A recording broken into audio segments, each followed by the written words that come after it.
social justice and sustainable human development. Madam Speaker, how we as a people are going to be inclusive and foster participation when corporal punishment is used as a main means in correcting behavioral issues within our schooling system. Madam Speaker, what indeed it does is alienates the individual from the rest of the school population, and it opens the door for the ridiculing of that individual by his or her peers. Madam Speaker, what the opposition is sure to guarantee is to impart low self-esteem and self-worth upon these students. Madam Speaker, this is a clear violation of a mandate under my ministry, and I therefore cannot stand for this. Madam Speaker, what is needed is an upgrade, a serious upgrade of our schooling system. Many of the nation's schools are filled with guidance counselors who mainly focus on guiding students along their career paths. Madam Speaker, what is needed is a support system in our schools whereby there are school psychologists along with these guidance counselors to provide therapy for students who may be highly disruptive as they may suffer from a learning disorder which hampers their development. Madam Speaker, another crucial mandate under my ministry is equity, equality for all. Madam Speaker, the Honourable Member for Port of Spain South brought up the issue of a disciplinary matrix.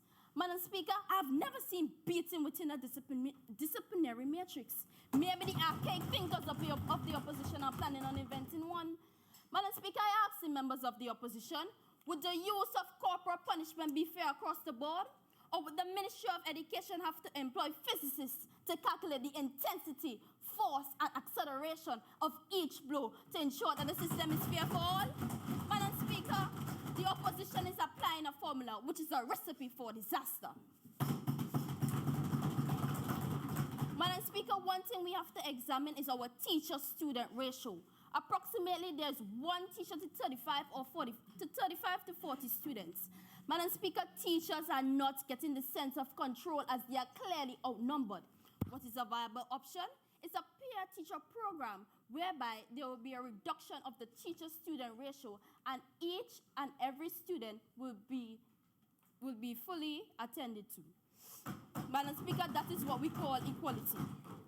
Madam Speaker, added to this, children are not being fully taught in the way that they are learning. Madam Speaker, we have to revamp our teaching strategies and provide better infrastructural facilities that would allow for a conducive space and study for these students. Madam Speaker, once students are engaged in meaningful work, there will be no room for violence to occur. Madam Speaker, my ministry also looks at social justice. Madam Speaker, is beating people really justice? How is it going to be just to hit a child who suffers from a disability or one who suffers from an anxiety disorder? Madam Speaker, in a study conducted by the U.S. Department of Education, it indicated that corporal punishment was used more frequently on poor children, minorities, children with disabilities, and boys. Madam Speaker, what the opposition is seemingly trying to convey is letting the stronger person take advantage of the weaker one. Madam Speaker, isn't justice supposed to be blind? But with the use of corporal punishment, it allows for the dissemination of discrimination within our schooling system, and we cannot allow this to happen. Madam Speaker, drawing reference from article. Honourable members, the speaking time for the Honourable Member for La Pointe Bon Air West has expired. Speaker, I'd like to move that the speaking time for the Honourable Member be extended by a further 3 minutes. Honourable members, the question is that the speaking time of the Honourable Member for La Pointe Bon Air West be extended by 3 minutes. All in favour say aye. Aye. Any against? The ayes have it. Member, you may continue. Thank you, Madam Speaker and honourable members. Madam Speaker, I was on the point of sustainable human development. Drawing reference from Article 19 of the UN Convention of the Rights of a Child, it declares that children and young people have the right to physical and personal integrity. The amended Children's Act of 2000, Part C, number 68, subsection 10 states, the right of a child is not to be treated with violence by a family member, a teacher, public officer, or by any other person. Madam Speaker, discipline... Will the honourable member give way? No, my time is spared right about now. I'm in my final 3 minutes. Madam Speaker, disciplining our students to physical punishment is therefore a violation of the basic human rights, as it contradicts with the rights of a child as enshrined in the Constitution of Trinidad and Tobago. Madam Speaker, it is ludicrous to foster segregation, instability, and inefficiency into our society when our mission is clearly for sustainable human development. With the reintroduction of corporal punishment, this is just a catalyst for social destruction. To conclude, Madam Speaker, inclusiveness, equity, social justice, and sustainable human development are some of the main driving forces behind development within our country. Madam Speaker, schools are microscomes of our society. And therefore, as the society gets more violent, it is a tendency for the school to breed violence as well. Madam Speaker, but we have to recognize that schools are also agents for change. And if we have to change our societal paradigm, it is critical that we control school violence within our schooling system. Madam Speaker, we as the government, we care about our people, and we will deliver good governance that is empowering and not dehumanizing. Thank you, Madam Speaker.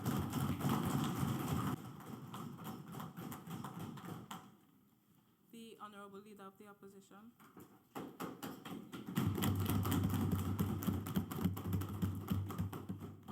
Thank you, Madam Speaker. Madam Speaker, apart from the Honourable Minister of National Diversity, I was appalled that the government showed little cohesion and little organization. Each member of the government was intent on refuting our arguments and saying that we were talking nonsense. However, none of them proposed alternative methods to combat the violence in our school system. Madam Speaker. Will the member give way? Yes, I will. You stated that we did not suggest any other methods. That is because the methods are already in place. Honourable Minister of Health, the members are in place. They are in place some 13 years now. But we still see an upsurge in crime and they have no effect on the discipline of our nation's youth. I'm sorry, I already gave way and my time is quite constrained. Additionally, Madam Speaker, the government was insistent on insisting that there is no parallel between the removal of corporal punishment and an upsurge in violence. However, they went on to say that the reinstatement of corporal punishment will cause an upsurge in crime. Where is the logic in that argument, Madam Speaker? Additionally, the Honourable Minister of Education, member for Faizabad, acknowledged my problem of crime and sat down and, she stood up and said change is needed. However, she proposed no sanctions. She didn't even say how the current sanctions could be improved, Madam Speaker. The Honourable Minister for Foreign Affairs, member for Arima, said that we have students home dilly-dallying and they will become drug pushers, etc. But with the government proposing suspensions and expulsions, aren't we giving students more time to dilly-dally at home?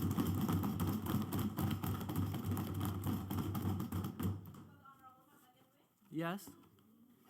Just to be clear, I did not say that there are students dilly-dallying. I said if corporal punishment is reintroducing to the schools, that they will be afraid to go to schools and then they will be dilly-dallying. Thank you. The Honourable Member is making an assumption that children may be afraid to go to school. However, when we suspend a student or we expel a student, they are definitely at home, dilly-dallying. Additionally, the Minister of Education, member for Faizabad, pointed out that she had one regional study done on the effect corporal punishment has on our students. However, every single member of the government quoted international studies done. Therefore, by her logic, all their arguments are flawed. No, I'm sorry. All their arguments are flawed, and coherently, they have flopped as a government in Parliament.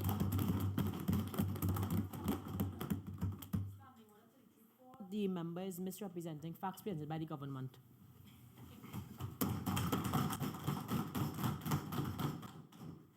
Overrule member, you may continue. Thank you, Madam Speaker. Madam Speaker, the Minister of Tourism said that we cannot change the psychological construct and behavior of the individual. So how then are we to change the behavior of a child? A child born badly behaved will forever be badly behaved. Then none of your proposed sanctions will work and we will forever be a nation falling victim to crime. Will the member please give way? To give way? No, I'm sorry, my time is horrendously constrained. Additionally, the Minister of... Honorable members, the speaking time of the Honorable Member Fuller Hockiter has expired. Madam Speaker, I beg to move that the speaking time for the Honorable Member for La Hockiter be extended by further 3 minutes. Honorable members, the question is that the speaking time of the Honorable Member for La Hockiter be extended by 3 minutes. All in favor say aye. Aye. Any against? Nay. I think the ayes have it. Member, you may continue. Thank you, Madam Speaker. Thank you, members of the House. As I was saying, the Minister of Health suggested that we wait for the proposed sanctions to mature and become proper. But we have waited 13 years. How many more children must be beaten, bullied, stabbed, or even killed before we consider implementing new sanctions in our school system? Madam Speaker, to quote the Minister of Finance, the Minister of Finance and Economy, he said, we don't need to go down there. But I ask you, high up where the government is, perhaps be above Mount Olympus, is the sanctions they have working? Is it that what they have implemented, I'm sorry, I can't give way, my time is constrained. Are the sanctions the government have in place working, Madam Speaker? And I agree with the Minister of Finance. And yes, we want our children to come forward and say, I admit what I have done wrong, and I am welcome to correction.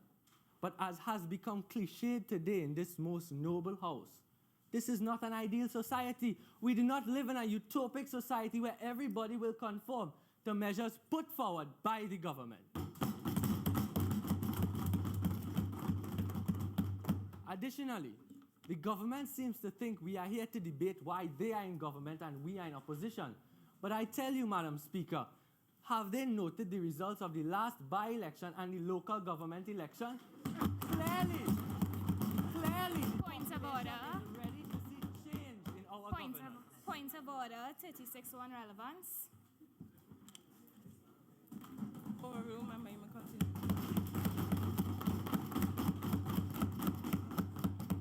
For the benefit of the government, I'll clarify why I raised that point. You seem to think that the entire population of Trinidad and Tobago, you represent them. No, citizens voted for us. Honorable member. Thank you, Madam Speaker. Madam Speaker, I'll cut my presentation short because clearly I don't have enough time to continue. I'd just like to ask you to temper the decisions made here today. And I agree with the Minister of Health and the Minister of Public Utilities. We should vote not along party lines, but along our conscience and what we think is right for this great nation. Let us consider the merits of this debate and the solid arguments proposed by the opposition. Madam Speaker, corporal punishment will be implemented as a last resort to ensure violence is curbed in our schools. Madam Speaker, I beg to move. Point of order, Standing Order 34-2, where a minister may conclude a debate where, as it is critical to the government, where discredit is being placed on the government.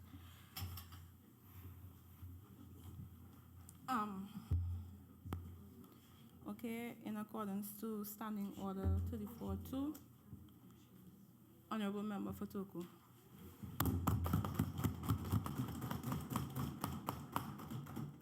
I thank you, Madam Speaker. Madam Speaker, first of all, this is the chamber. It is the chamber, of course. And Madam Speaker, if I'm to quote what my fellow opposition said, Madam Speaker, he said, if you're born bad, you will live bad. Well, what I am thinking is saying is that the nurseries in the hospital need corporal punishment. You are telling me, Madam Speaker, Madam Speaker, I am not here to bash anyone because as the leaders of Trinidad and Tobago, I am here to conclude my argument on the government side. Madam Speaker, at a time when violent crimes against children are on the rise in this country, Madam Speaker, the use of corporal punishment as a form of discipline is questionable. Research worldwide, Madam Speaker, has shown that this type of pervasive punishment in schools is disconcerting in a country that has high levels of violence, since it teaches children to resolve issues with violence or abuse. Speaker, point of order, 336. From a speech. Honorable members, may I remind you once again, do not read from your speech, please. Honorable member, you may continue. Thank you, Madam Speaker. Madam Speaker, yet despite the ongoing global debate on the acceptability of corporal punishment, it remains a part of Caribbean culture and a practice of child rearing. It is being justified by citing biblical quotation. Madam Speaker, sadly, those who quote the scripture do so to terrorize the youths of Trinidad and Tobago. Madam Speaker, point of order. The member is imputing improper motives. That's standing order 36-5. Honorable members, imputing improper motives is not allowed in this chamber. Honorable member, you may continue.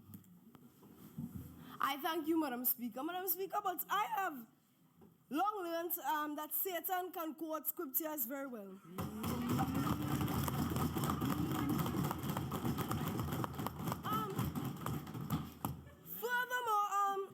Madam Speaker, point of order 36-4. The member is very offensive to me as a member of Sandy Grande.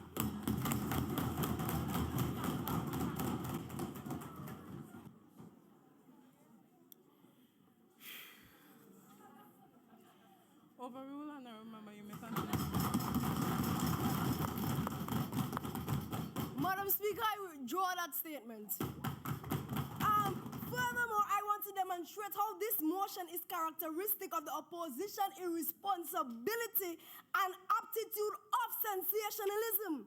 Already, Madam Speaker, Trinidad and Tobago, according to UN statistics, has the highest rate of crimes and violence being committed against children. Madam Speaker, the opposition talked about the newspaper articles, but I am here to tell you that this will add to our negative international public image. Corporal punishment will add. But Madam Speaker, I am not surprised at all, as this is the true nature of the opposition.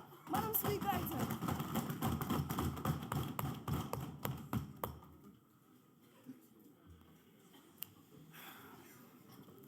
Honorable members, the question is, be it resolved that the government revisit the Children Act with a view to reintroducing corporal punishment to provide teachers with an additional method to counter the violence perpetrated by students. All in favor say aye. Aye. Any against? No. Madam Clerk. Ms. Rampasad? No. Mr. Flavini? No. Ms. Sampson? No. Mr. Howard? No. Mr. Khan? No. Ms. Cordner? No. Mr. Lord? No. Mr. Hector? No. Ms. Joseph? No. Ms. Samuel? No. Mr. Gray? Aye.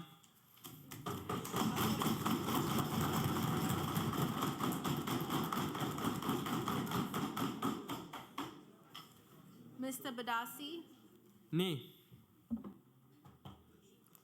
Mr. Valentine, No. Mr. Hislop, No. Miss Urbano, No. Mr. Kalichiran, No. Miss Brewster, No. Miss Benny, No. Miss Mohammed, No. Mr. Thompson, No. Miss Paul, No. Mr. Abel, No. Mr. Ruben, No. Miss Sundar, No. Mr. Mariodo, No. Miss Goodridge, No. Miss Robertson, No. Miss Amora, No. Miss Manswell, No.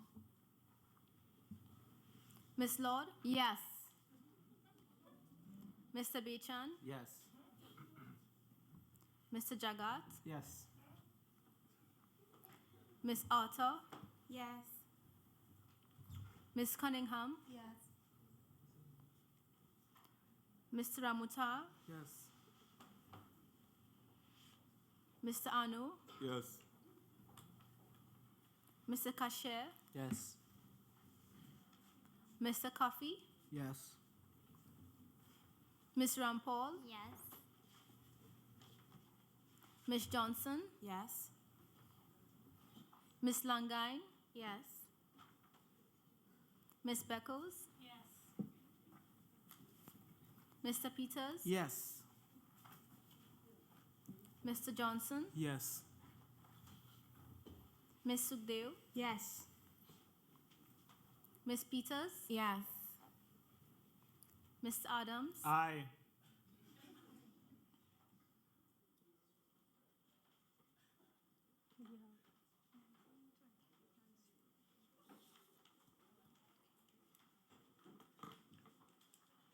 Madam Speaker, the results of the division is as follows. 19 for, 28 against, and no abstentions. Honorable members, the result of the division is 19 members voted for, 28 members voted against, and 0 abstentions. The motion has been negative.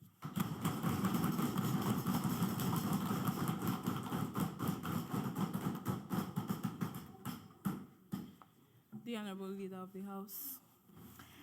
Madam Speaker, I beg to move that this House do now adjourn to a date to be fixed. Before putting the question before the House, allow me to express appreciation on behalf of all members of this Youth Parliament to the Trinidad and Tobago branch of the Commonwealth Parliamentary Association and the Parliament. In particular, the Planning Committee of the Office of the Parliament, who organized this 11th sitting of the National Youth Parliament. Today's debate focused on combating violence in schools, a topic that has held the attention of past governments and the government of the day. The contributions made today by honorable members were comprehensive and sought to highlight the various issues surrounding the social phenomenon. The efficacy of events such as this is determined by the impact it will have after today rather than the display of the day.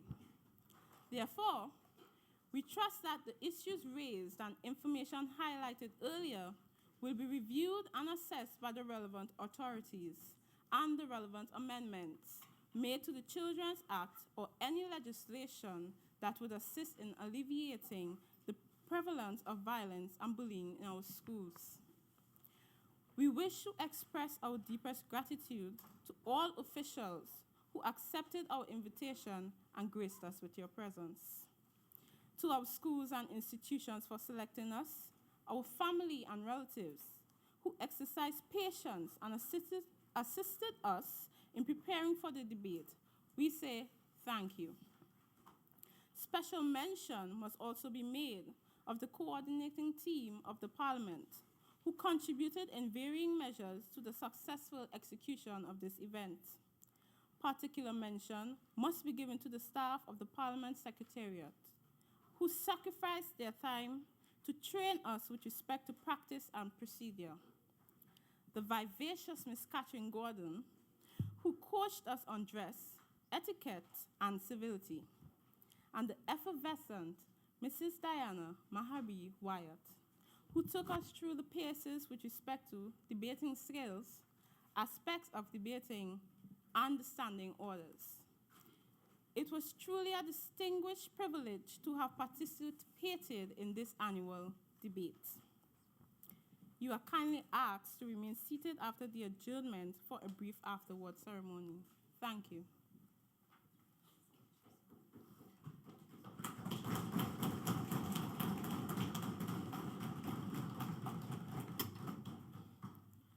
Honorable members, the question is that this House do now stand adjourned to a date to be fixed. All in favor say aye. Aye. Any against? This House now stands adjourned to a date to be fixed.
Good afternoon, everyone.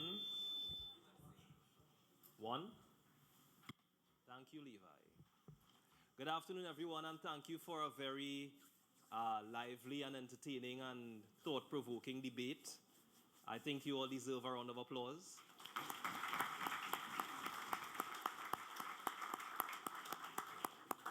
My name is Atiba Wilshire, and I'm the Corporate Communications Officer here at the Office of the Parliament. I must say that it has been my pleasure to be able to sit here, and even though I think the speaking time was a little too short for some of you all, yes, I know. It has been my pleasure to see the hopefully future parliamentarians of Trinidad and Tobago in the House. Yeah? Oh, a point to note, I wrote the motion. Clap for me to thank you. Thank you. All right, what we are going to do now, we are going into the prize giving part of today's proceedings.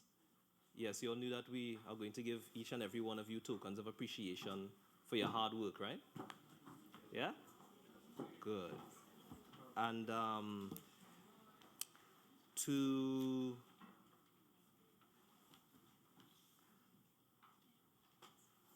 Right.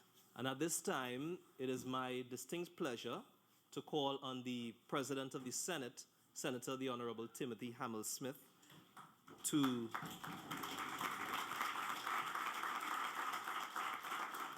give a note of congratulations to you all. Well,